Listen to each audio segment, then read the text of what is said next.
A lot of you probably don't see a lot of the stuff that we do at Freedom's Phoenix and the Revolution. We have a workshop. It's over 4,000 square feet, video studio, fully decked out radio studio, sign production, printing shop, 6-head silk screening.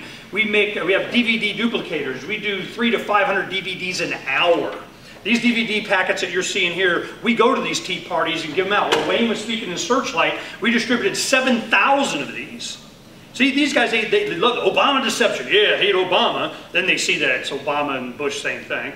Then they see Freedom to Fascism, Aaron Russo's. And then the other disc in there is For Liberty, the Ron Paul documentary. So we infect these guys' minds that aren't the young people on the internet. You know, so we haven't forgot about them. They watch these, they're messed up for the rest of their life. But the young, how do you get to them? That's what we really focus on.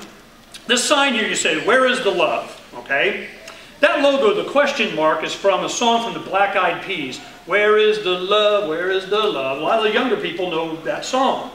What we did is we made this. This is what's going to happen the moment after I'm elected LNC chair. We are flooding Washington, D.C. with these signs everywhere. Where is the love? LP.org underneath it, that's where. But only if you bring the love in. Only if you make the decision that you're going to join this lovolution. We have 535 congressmen and senators there, and they do not know we're there.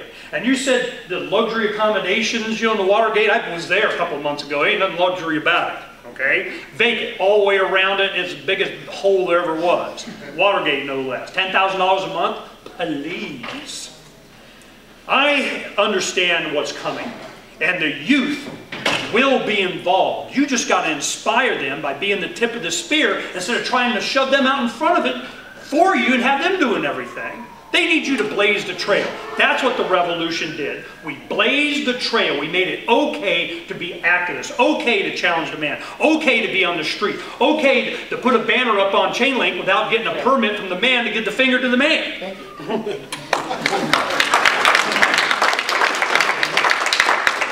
I'll tell you how you go after young people. You go after them with energy and passion and vision. The news media's called me Ron Paul on steroids.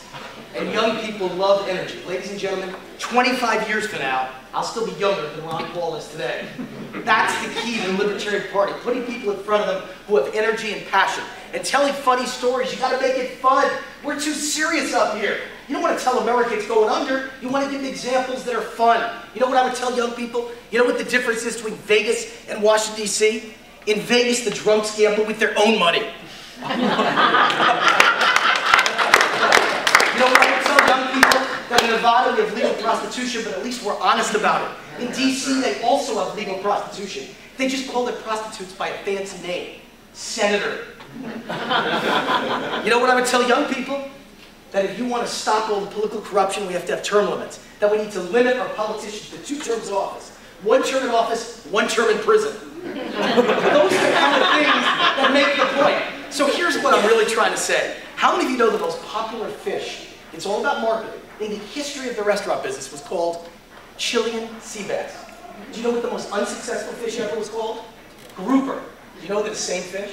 All they did was change the name. Ladies and gentlemen, at this moment in time, the Tea Party has taken over for the Libertarian Party, and that's ridiculous, because we're the ones who were there first. We're the ones who called it. We're the ones who predicted the downfall of the economy. We're the ones who predicted the debt of Greece, which right now is ready to go under and needs an $80 billion loan from the IMF, and is ready to take the whole Europe with it, is nothing but the canary in the coal mine that points out what's about to happen in America. We're the ones who said, forget the wars in Iraq and Afghanistan. That's a tiny issue.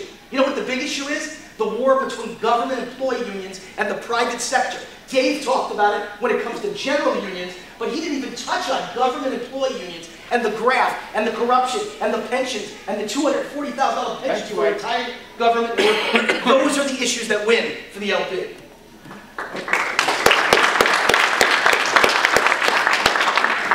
Okay, we've covered most of the questions here with one exception.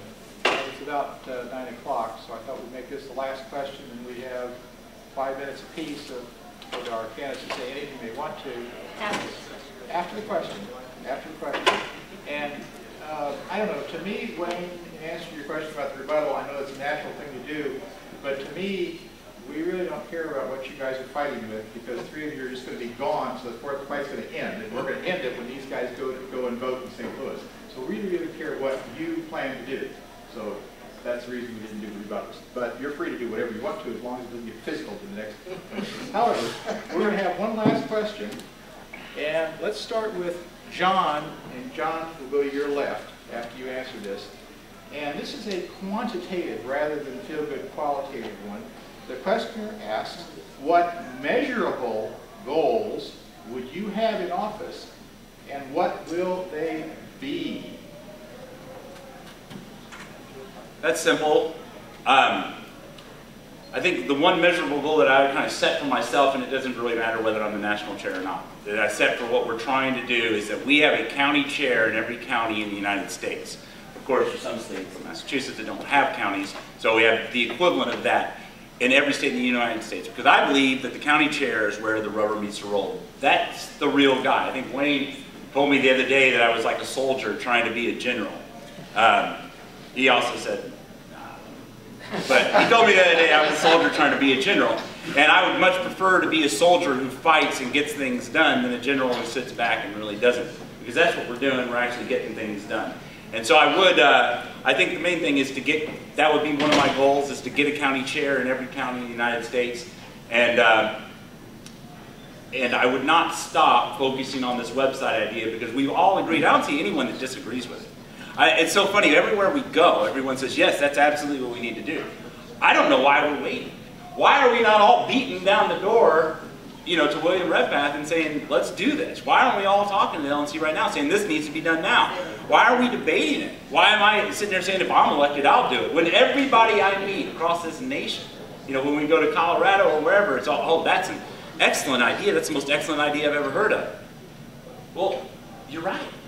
So why aren't we doing it? So I think my main mission would be to get county chairs across the United States and to get this website implemented, have it be perfect, have it run perfectly, and go around state to state making sure that their bylaws are congruent with what it says. So in other words, if there's a matter of the treasury, for people working as a treasurer, they're going to have the right state laws going with the website, working with them, sending them emails about what they need to do.